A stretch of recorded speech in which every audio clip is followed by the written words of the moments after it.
Όταν ακούμε Vikings, στο μυαλό μας πάει συνήθως σε αυτούς τους βάρβαρους σκανδιναβούς πολεμιστές με τις μακριές ξανθιές γενιάδες, που με το τσεκούρι στο χέρι λαιλατούσαν και έκαιγαν τις παραθαλάσσιες περιοχές. Σήμερα όμως θα μιλήσουμε για μια διαφορετική και άγνωστη πτυχή αυτού του σκληρού λαού. Αρχικά, αξίζει να σημειωθεί πως οι Βυζαντινοί δεν τους αποκαλούσαν Vikings, αλλά ανταυτού τους ονόμαζαν Βάραγκους. Ελάχιστοι γνωρίζουν λοιπόν πως οι Vikings, ή μάλλον Βάραγκοι, είχαν έναν ιδιαίτερο ρόλο στη βασιλεία των Ρωμαίων και μάλιστα μέσα στα βασιλικά ανάκτορα, χωρίς όμως να περιορίζονται εκεί.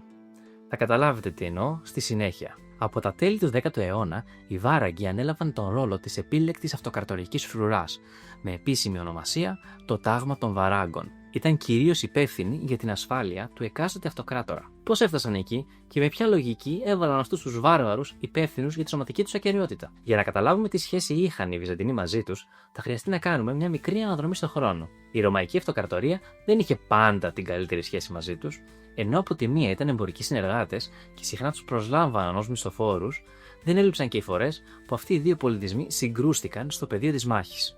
Η τελευταία από αυτές έγινε το 970-972 μεταξύ του Ιωάννη Τζιμισκή και του Σφενδοσλάβου. Εν τω μεταξύ, σε αυτό το σημείο να σας ενημερώσω πως ετοιμάζω βίντεο σχετικά με αυτή την τελική σύγκρουση και αν δεν θέλετε να το χάσετε, κάντε εγγραφή. Όταν λίγα χρόνια αργότερα πέθανε ο αυτοκράτορας Ιωάννης και τη διακυβέρνηση ανέλαβε ο Βασίλειος ο Δεύτερος, οι Βούλγαροι, υπό την ηγεσία των Κομιτόπουλων, θεώρησαν πως η αλλαγή της εξουσίας θα έκανε την αυτοκρατορία αδύναμη και έτσι εξεγέρθηκαν. Απέσπασαν από την αυτοκρατορία σημαντικά εδάφη και προσχώρησαν βαθιά στη Ρωμαϊκή επικράτεια.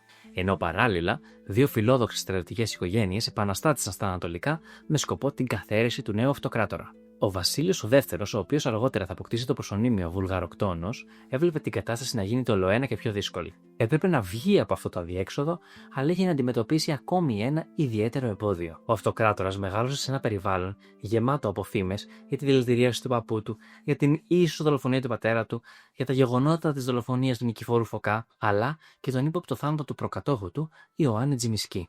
Όπως καταλαβαίνετε, λόγω όλων αυτών των περιστατικών, ήταν πολύ δύσκολο να εμπιστευτεί τον οποιοδήποτε, και κυρίως άτομα τα οποία ήταν μέσα στο παλάτι. Σε αυτό το πρόβλημα, λύση θα μπορούσε να δώσει ένας εξωτερικός συνεργάτης. Ο Βλαδίμηρος, ηγεμόνας των Ρος, τον οποίον η άρχουσα τάξη ήταν Σκανδιναβή, φάνηκε ιδανικός για αυτή τη δουλειά. Γι' αυτό και ο Βασίλειος του πρότεινε να συμμαχήσουν με τον παραδοσιακό τρόπο, δηλαδή μέσω γάμου.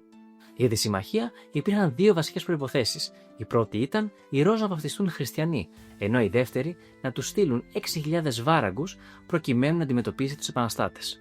Ο Βλαδίμηρος δέχτηκε με μεγάλη χαρά, καθώς με αυτόν τον τρόπο θα μπορούσε με τη νέα θρησκεία να ενώσει τη σκανδιναβική άρχουσα τάξη με τον σλαβικό πληθυσμό, ενώ ο γάμος του με μια Ρωμαία πριγκίπισσα θα αύξανε το κύρος του.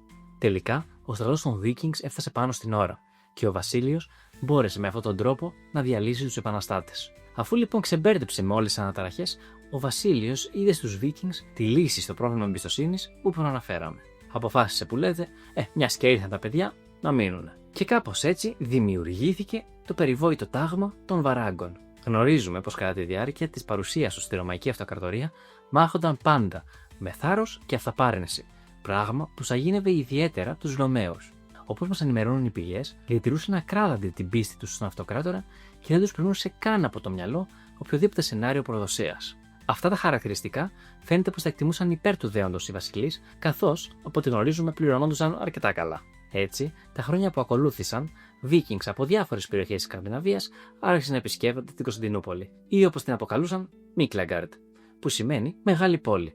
Σκοπός τους ήταν να καταταγούν στη βαράγια φρουρά για δόξα και φυσικά χρήματα. Ωστόσο, δεν ήταν πάντα όλα ρόδινα. Οι Σκανδιναβοί απολάμβαναν το κρασάκι λίγο παραπάνω από ό,τι θα έπρεπε, και δεν ήταν λίγες οι φορές που προκαλούσαν προβλήματα τόσο στον τοπικό πληθυσμό όσο και με τα υπόλοιπα αυτοκρατορικά τάγματα. Ακούστε ένα περιστατικό το οποίο συνέβη στη Θράκη το 1034, το οποίο μας δείχνει το ήθος τους. Χωρισμένοι βαράγκοι που λέτε έφυγαν από την Κωνσταντινούπολη και πήγαν στη Θράκη για να περάσουν το χειμώνα. Σε έναν από αυτούς γυάλισε μια νεαρή κοπέλα, και ενώ στην αρχή τη φλέρταρε, όταν είδε ότι αυτή δεν. Αυτός προσπάθησε με το ζόρι. Τι πιστεύετε ότι έγινε μετά? Πήρε ό,τι του άξιζε. Η νεαρή κοπέλα κατάφερε να τραβήξει το ξύφος του και να το καρφώσει στην καρδιά. Όταν οι σύντροφοί του έμαθαν για αυτό το περιστατικό, αφού την επένεσαν για την ανδρεία και το θάρρος της έδωσαν όλα τα υπάρχοντά του, ενώ το πτώμα του πρώην συμπολεμιστή τους το πέταξαν άταφο χωρίς την παραμικρή θλίψη για το χαμό του.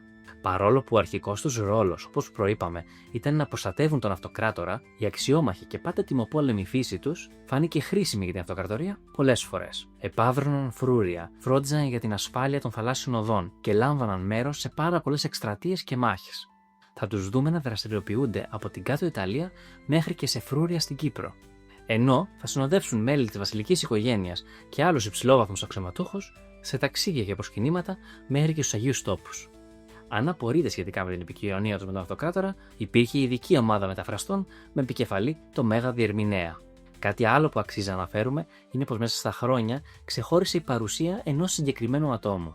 Ο λόγος για τον Αράλτη, γιο του Σιγούρδου, ο οποίος κατάφερε να γίνει μέχρι και βασιλιάς της Νορβηγίας. Για τον ίδιο γνωρίζουμε πως μπήκε στην υπηρεσία των Ρωμαίων σε νεαρή ηλικία, γύρω στα 20 χρόνια, μαζί με 500 πολεμιστές του. Έφτασε στην Κωνσταντινούπολη επί αυτοκράτορα Μιχαήλ του IV του Παφλαγώνα και στάλθηκε σχεδόν αμέσως να πολεμήσει στη Σικελία, όπου διακρίθηκε για την αδρία του. Μετά την επιστροφή του, τιμήθηκε ως έμπιστος σωματοφύλακας του αυτοκράτορα, εξοπλισμένος με ένα είδος μαστιγίου του Μακλάβιον. Λίγο αργότερα συμμετείχε στην εκστρατεία κατά της εξέγερσης των Βουλγάρων, όπου επέδειξε και πάλι εξαιρετική γενναιότητα. Λόγω αυτού, τιμήθηκε ξανά από τον αυτοκράτορα με ένα επιπλέον τιμητικό αυλικό αξίωμα, που του έδωσε ακόμα μεγαλύτερο κύρος στην αυτοκρατορική αυλή. Λίγο μετά το θάνατο του Μιχαήλ του IV και επί Κωνσταντίνου του Μονομάχου, γνωρίζουμε πως θέλησε να επιστρέψει στην πατρίδα του, αλλά δεν του δόθηκε άδεια. Τελικά όμως, κατάφερε να δραπετεύσει κρυφά.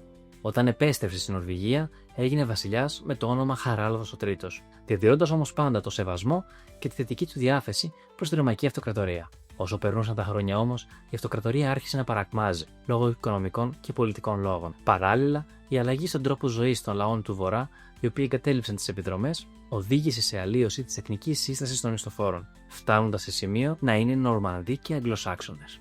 Τέλος, γνωρίζουν πως το τάγμα των Βαράγκων υπερασπίστηκε με γενναιότητα την Κωνσταντινούπολη κατά τη διάρκεια της άλωσης του 1204 από τους Σταυροφόρους. Μετά από αυτό, οι αναφορές για τη φρουρά ολοένα και λιγοστεύουν. Μέχρι τη δεύτερη άλωση του 1453 από τους Οθωμανούς, το τάγμα μάλλον είχε καταργηθεί, αλλά ακόμα και αν υπήρχε, θα ήταν απλά μια φθηνή απομίμηση.